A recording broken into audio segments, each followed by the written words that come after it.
Welcome to the central force problem.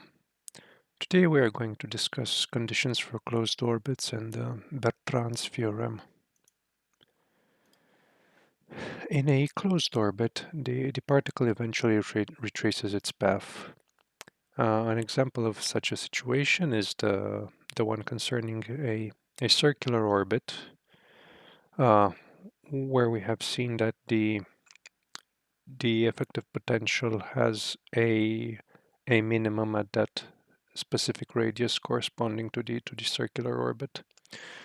More generally, however, an extremum of the effective potential will always lead to a vanishing of the effective force at at that at that particular point. So, in particular, this means that the vanishing of the effective force will lead to the equality here, where the applied force at the given point has to be equal with the uh, centrifugal term with a minus sign in front, which demonstrates that the the important condition is that the force must be attractive for uh, a closed orbit to be possible. Furthermore, the energy at this given point is going to be equal to the sum between the applied and the centrifugal potential. And when taking this together with the general definition of the total energy, it follows that the kinetic time must be zero, so the radial velocity is zero in the well, which is obvious in the case of circular orbits. Therefore, for any given attractive potential, it is possible to have a circular orbit at some arbitrary radius r0, provided that the angular momentum and total energy are prescribed accordingly. If the effective potential is a minimum at a given radius, slightly higher energy amounts to bounded motion, which is uh, which amounts to a stable orbit. However, if the effective potential has a maximum, then slightly higher energies lead to unbounded motion and as such lead to unstable orbits. Therefore, the stability condition is that the second order derivative of the effective potential at the point of choice has to be greater than zero. And then if we simply calculate this derivative by using the definition of the effective potential, we obtain the inequality here. Now we already have a condition for the value of the force at this given point, following from equation 340, so from the expression here. And as such, by plugging that in, we obtain this equality, and bringing this back up in the result above, we find the expression here, which can further be transformed into a ratio of differentials involving the logarithms of these two functions, the applied force and the radius.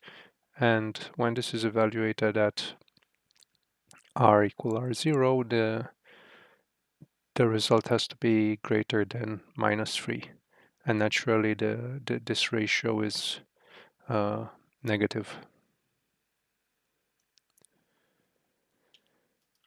In the case of power law potentials, the expression of the force follows as given here for k positive constant.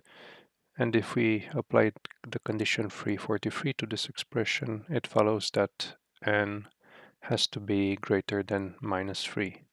So a power law potential varying more slowly than 1 over r squared has stable circular orbits for any value of r0. Now if we write the orbit equation in the u variable as we have done in the previous section, then this can be immediately written in the form here given by equation 1, with j of u being the function written here. U is defined in terms of the radius as per usual, and the applied force as the normal definition in terms of the derivative of the potential.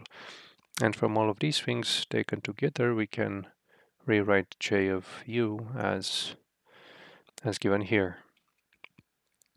Then at a specific point characterizing our circular radius, we can rewrite the circularity conditions as following. So the expression number 3 and following is the expression of the total energy in terms of the variable u evaluated at this point. Now, if the motion is stable and the energy is slightly higher, so above the energy required for a circular orbit, the variable u is bounded.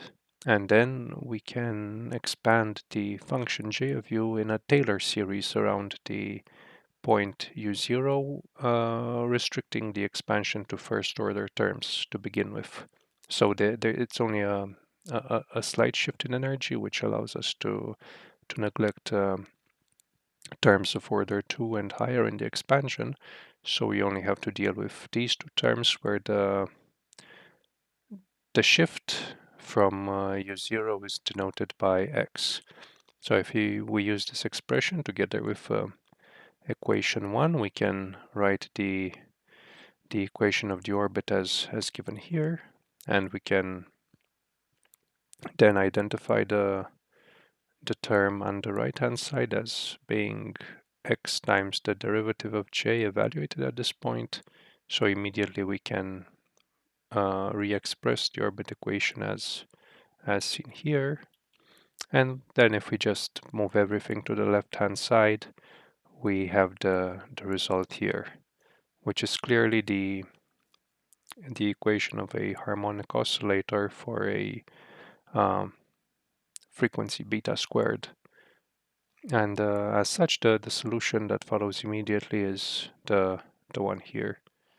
So it is clear that if beta squared is greater than 0, then this is the equation of a harmonic oscillator, and as such, the motion corresponding to a slight shift in energy is that of a bounded stable oscillation.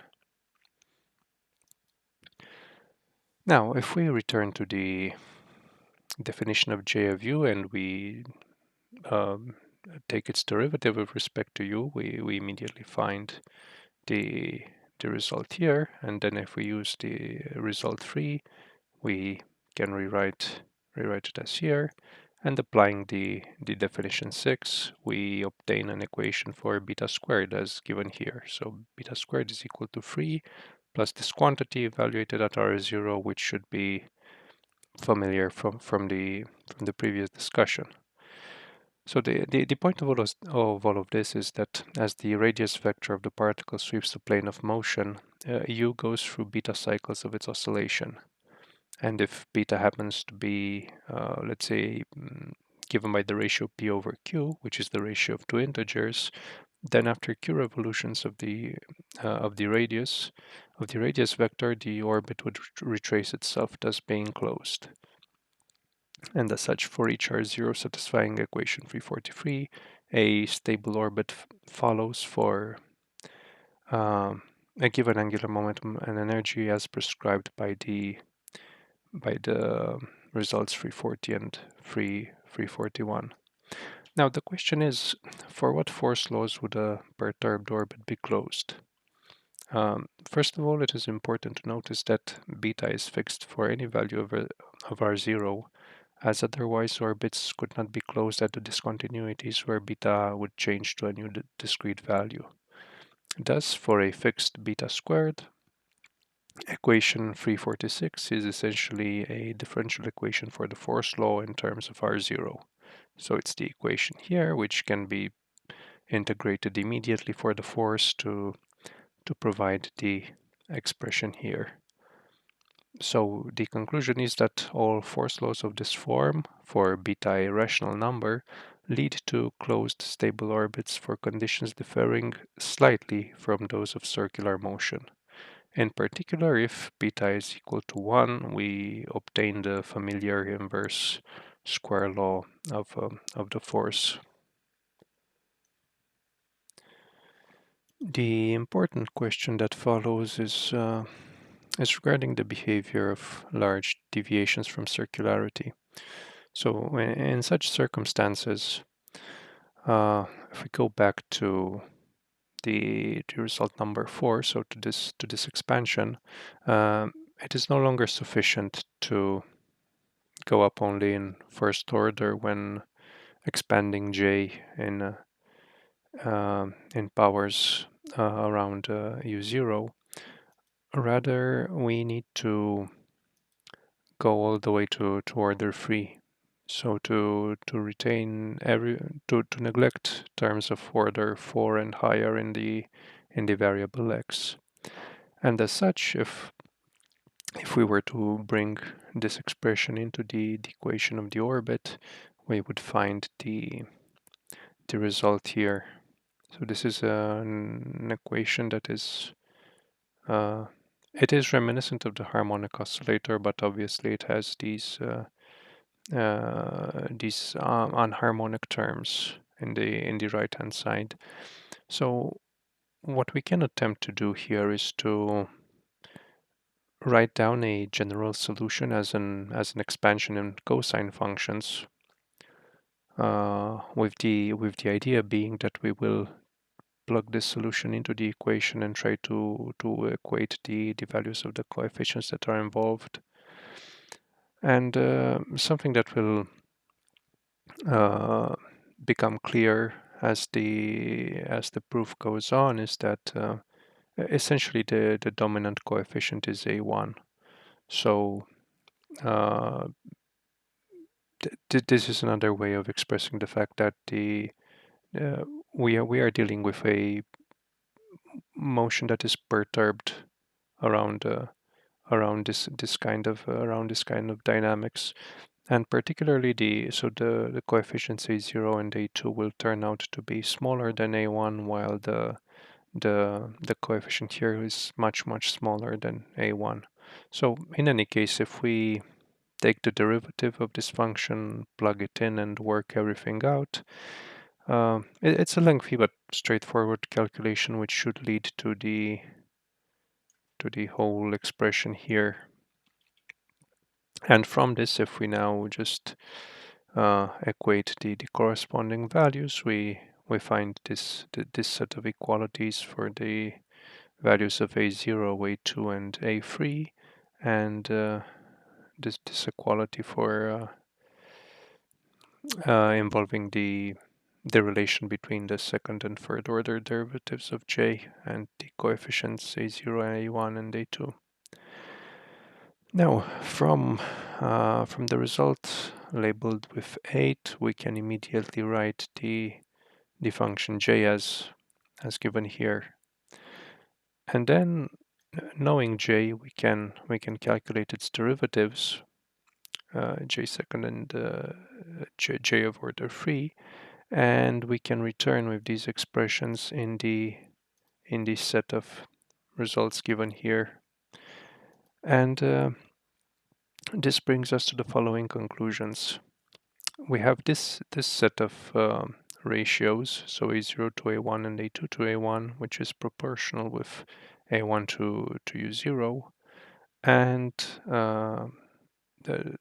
the ratio a3 to a1, which is proportional to a1 to u0 to the power to the squared. So this ties into the earlier observation of the values of these coefficients with respect to a1.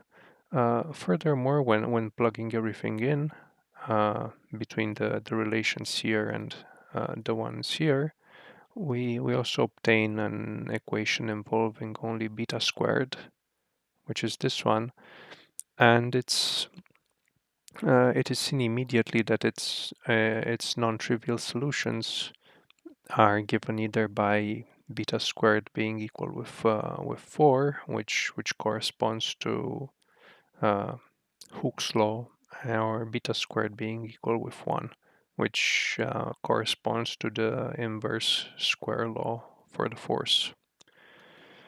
So Bertrand's proof, dating back to 1873, shows that for large deviations from circularity, only the Kepler potential and Hooke's law produce closed orbits regardless of the initial conditions, provided the motion remains bounded. It is observed that bound celestial objects move in orbits that are in a first approximation closed, and the small deviations that are observed from these conditions are traceable to perturbations due to the presence of other gravitating bodies. And this observation remains true both for the dynamics of the solar system and for binary stars. Therefore, from this observation in Bertrand's theorem, one can thus infer that gravity varies as an inverse square law of the distance.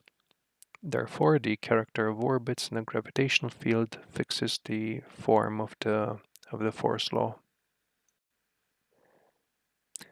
As an application of these ideas, we can begin by considering the following example. So we are supposing a particle is moving without dissipation on the interior of a vertical paraboloid of revolution placed within a uniform gravitational field. The Cartesian x and y coordinates, followed by the usual expressions in polar coordinates, where rho is the radius and theta is the polar angle. And since the particle is constrained to move on a paraboloid of revolution, then the vertical Cartesian coordinate z has to be equal with some constant a multiplying rho squared. So in order for this to describe a paraboloid, from these coordinates, we can take their time derivatives and then construct immediately the kinetic energy as given here. The potential energy will follow immediately from the condition of a uniform gravitational field, and then from these two quantities, we can calculate the Lagrangian and derive the equations of motion. And one of them will be the conservation law for the orbital angular momentum, and the other one is going to be the radial equation, where I have already plugged in the the value of L. Now, regarding specifically the radial equation, we can keep the acceleration on the left-hand side and move everything else away, as presented here. So if now we were to impose the condition of stable radial motion, so if we would want the particle to move on a circle on this paraboloid, then it follows that the right hand side here needs to vanish, and therefore with this vanishing we end up with the following condition connecting the initial value of the radius rho 0, the corresponding initial velocity, which I've denoted by the time derivative of rho 0, and the angular momentum as given here. So with this condition, the particle will move around on a circle on the paraboloid.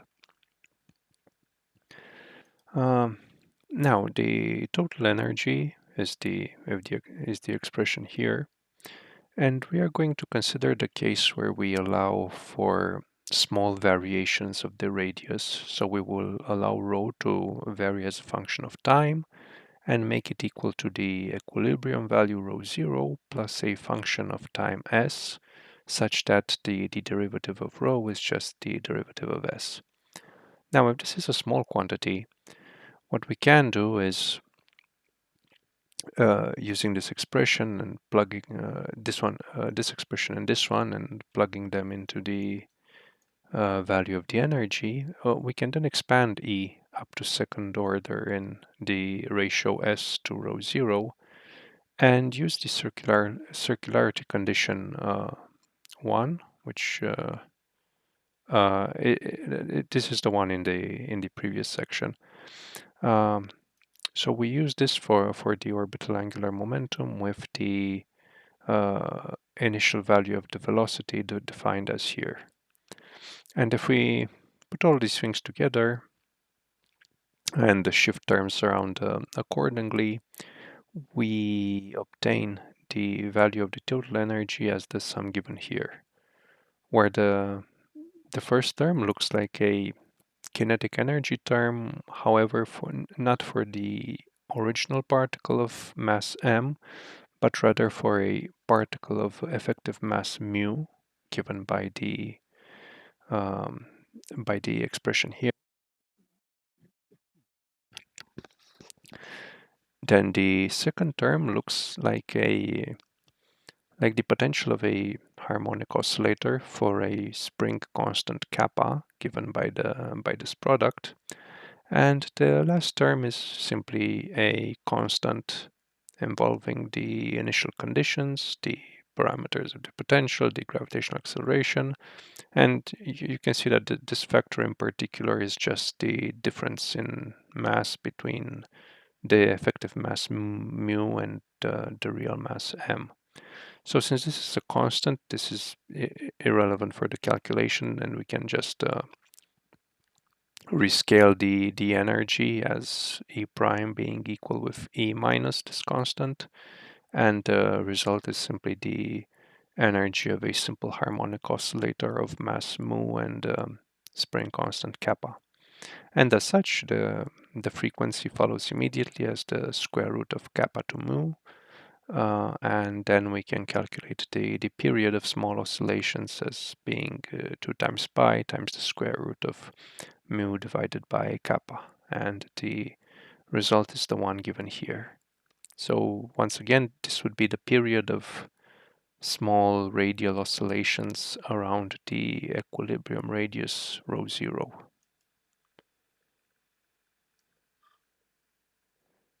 Another example is that of the Yukawa potential, which is given here for constants k and a greater than 0.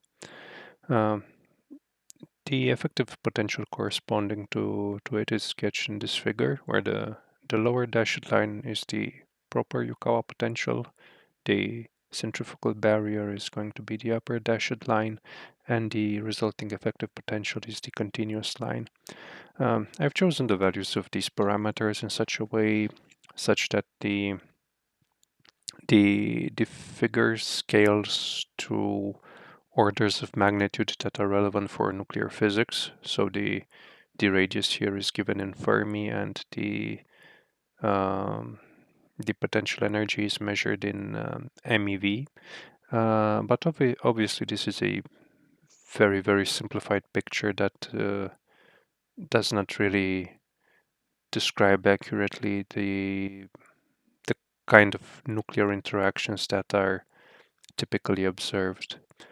Um, in any case, the Lagrangian is going to be given by the quantity here, and if we derive the equations of motion, we obtain the usual conservation law for angular momentum together with the equation of motion corresponding to the radial variable. And once again, if we isolate the radial acceleration, we can write this expression involving the derivative of the effective potential.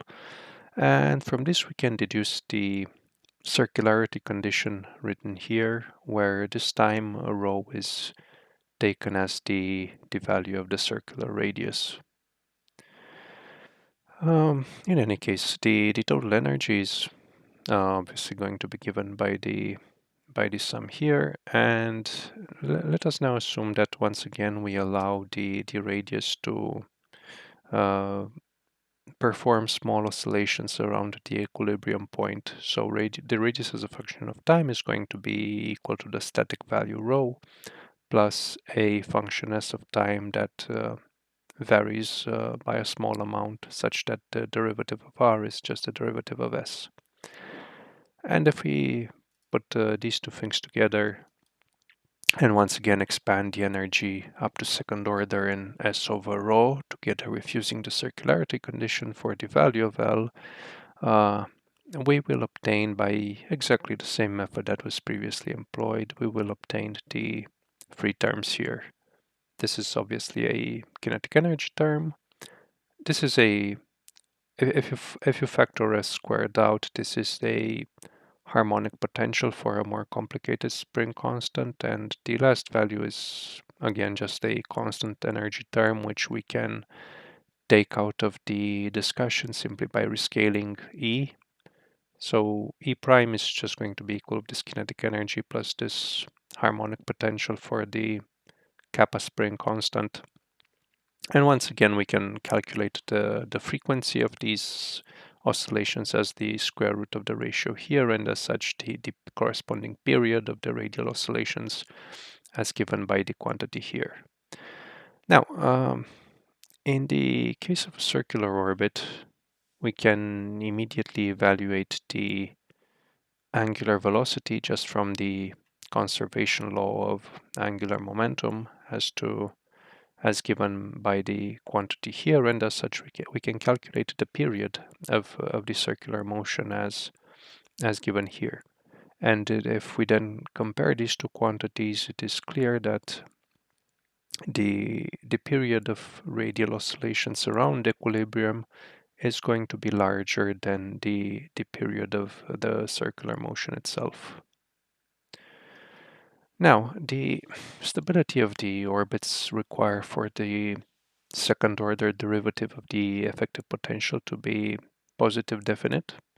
And then if we just calculate the second derivative of this quantity and shuffle terms around in this expression, we can reduce it to to an inequality involving a quadratic form in the ratio r over a. And therefore, the condition for the effective potential to be positive definite implies that r over a needs to be smaller than the largest of the roots in the quadratic expression here, which ultimately amounts to r over a being smaller than 0.61, which means in practice that this is a small quantity that we can neglect. And this is important for the following fact. We can define the quantity phi as being equal with the angular velocity theta corresponding to circular motion times the period of the small radial oscillations around circularity. And this product happens to be given by the expression here, where given this result, we can neglect the ratio here, and so we just consider that this parenthesis is approximately equal to 1, and as such what follows again is that since this number is small, okay, since this is a small quantity, then we can, and the square root will involve rho squared over a squared, then we can once again perform a Taylor expansion here and write phi as this product 2 times pi next to 1 plus rho squared over 2a squared, and this just follows by expanding the 1 over the square root. And then if we define omega as phi minus 2 pi, then it follows that omega is equal with pi times rho over a squared. So what this quantity represents is angular distance covered beyond a cycle of the circular orbit, at which point the radial oscillation around circularity has completed a cycle. So this essentially this shows how the upsidal vector advances throughout its oscillation. So it's a very small amount. In conclusion, we have proven Bertrand's theorem for orbits close and far away from circular motion. We have investigated the orbital motion of a particle constrained to move on the interior of a paraboloid of revolution in a uniform gravitational field, and we have also studied the motion in a Yukawa potential. In the following, we are going to discuss Kepler's problem. With that being said, I want to thank you very much for watching. I hope you found the video worth your time, and I will catch you later. Goodbye.